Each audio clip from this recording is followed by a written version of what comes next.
ভারত সরকারের সঙ্গে 42% DA gap ছিল। একদিনে পারবো না, সময় দিতে হবে।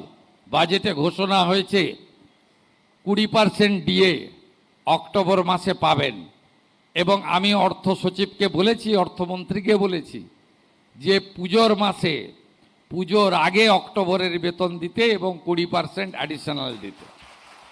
2017 সালে 1500 টাকা ছিল রেশনে ভাতা, আমি পরে আরও বাড়িয়ে দেব, কিন্তু আপনাকে আমি দুর্গাপূজার গিফট দিয়ে গেলাম, অক্টোবর মাস থেকে 500 বাড়িয়ে 2000 টাকা করে দিয়ে গেলাম।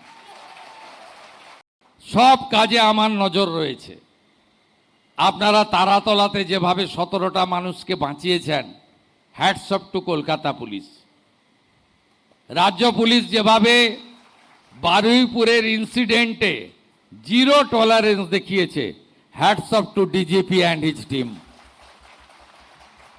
মা বোন কন্যাদের উপরে অত্যাচার,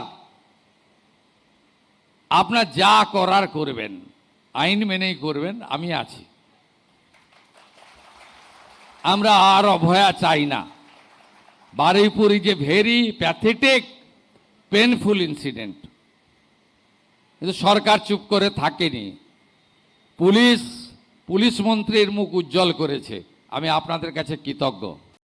এখানে এসআইএ গঠন করার, এনআইএর মতো এসআইএ গঠন করার সিদ্ধান্ত হয়েছে, আধুনিক পরিকাঠামো তৈরির সিদ্ধান্ত হয়েছে, এবং আধুনিক আপনাদের অস্ত্র থেকে শুরু করে আধুনিক নানা জিনিসপত্র থেকে শুরু করে ভারতীয় ন্যায় সংহিতার সমস্ত ধারা, উপধারা এবং সুপ্রিম কোর্ট, হাইকোর্ট, মানবাধিকার কমিশন, এসসি এসটি কমিশন, আপনাদের বিভিন্ন গাইডলাইন সম্পর্কে আমরা আরও সুশিক্ষিত, প্রশিক্ষিত এবং জ্ঞানার্জনের জন্য নানা উদ্যোগ গ্রহণ করেছি।